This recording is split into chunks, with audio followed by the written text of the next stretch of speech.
Richard Martineau. Martineau. Un animateur pas comme les autres. Richard Martineau. Cube Radio.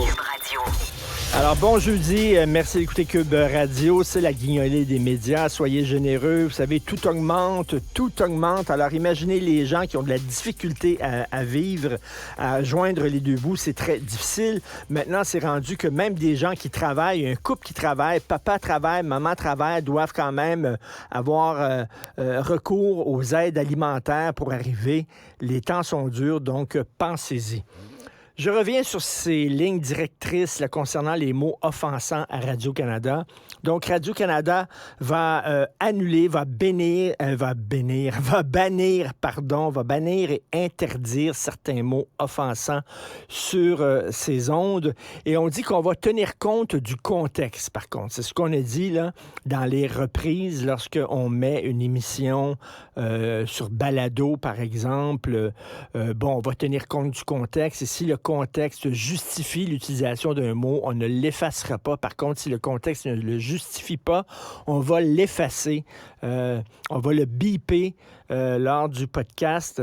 C'est bien qu'on tienne compte du contexte. J'ai très hâte de voir ça parce que c'est vrai qu'un mot peut avoir un sens différent selon le contexte. C'est sûr. Prenons par exemple le mot « crosser ». Ici, mes boss, là, Jean-Nic et Dominique, là, ils disent « Attends une minute, Richard, là, c'est pas parce qu'on a une radio Internet que tu peux dire n'importe quelle vulgarité. On a des standards, nous autres. Là. Je veux dire, on a une image, on a une réputation. Là. Tu peux pas dire crosser en ondes. Mais attends une minute, c'est dans le Larousse. Battre quelqu'un à coups de crosse. Crosser. J'ai vu l'autre jour au parc un policier en train de crosser un itinérant. Ça se dit, le contexte est bon. Le contexte est bon. Il a crossé un itinérant devant tout le monde. Ça se dit. Mon fils est un champion de crosse. 14 ans. Écoute, là, lui, là, il est dû pour le temps de la renommée de la crosse. On va te dire quelque chose, là. L'autre jour, il a fait de la crosse devant tout le monde, ses amis. Les gens étaient impressionnés. Tout un coup de poignet. Pour son âge, là, attends une minute. Champion de crosse, mon fils. Je suis fier de toi. Fourré. Là encore, si je dis fourré, Jean-Nic et Dominique, mes boss, m'ont dit, voyons, Richard, on dit pas fourré. On a beau être une radio Internet, il faut faire attention. On a une image. Moi, je dis attention. Mettre de la viande dans un pain, c'est fourré. Je m'excuse, mais dans le temps des fêtes, ça fourre au Québec. Ma mère fourrait. Toutes les Québécoises fourraient, surtout dans le temps des fêtes. La veille de Noël, ma mère passait la journée à fourrer. Des fois, mon père l'aidait. Il fourrait tous les deux dans la cuisine. Il fourrait, puis il n'avait pas le temps de rien faire d'autre. Et ça fourrait en maudit. Puis là, il disait, les enfants, venez-vous fourrer avec nous. Moi, je voulais pas. Ma sœur était bonne. Ma sœur commençait à fourrer jeune.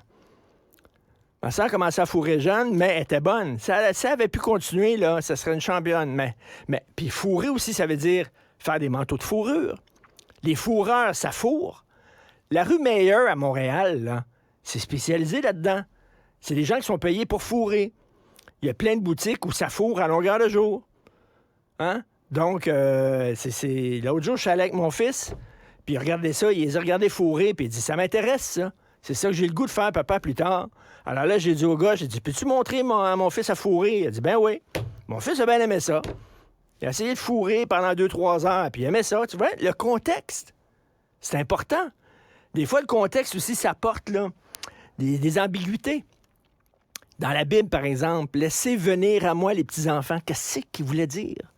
C'est-tu à cause de ça qu'il y a tant de curés pédophiles? Ils ont mal lu « Laissez venir à moi les petits-enfants ». Il a dit « Ah ah! » Ils ont dit « Voilà ». Non, ils ont mal lu. Tu vois, un mot peut avoir différents sens selon le contexte. Alors, j'espère qu'on va tenir compte du contexte à Radio-Canada. On dit que oui. Je l'espère, mais regardez, là, je peux avoir plein d'autres exemples comme ça, mais je pense que je vais arrêter parce que les boss vont débarquer dans le studio.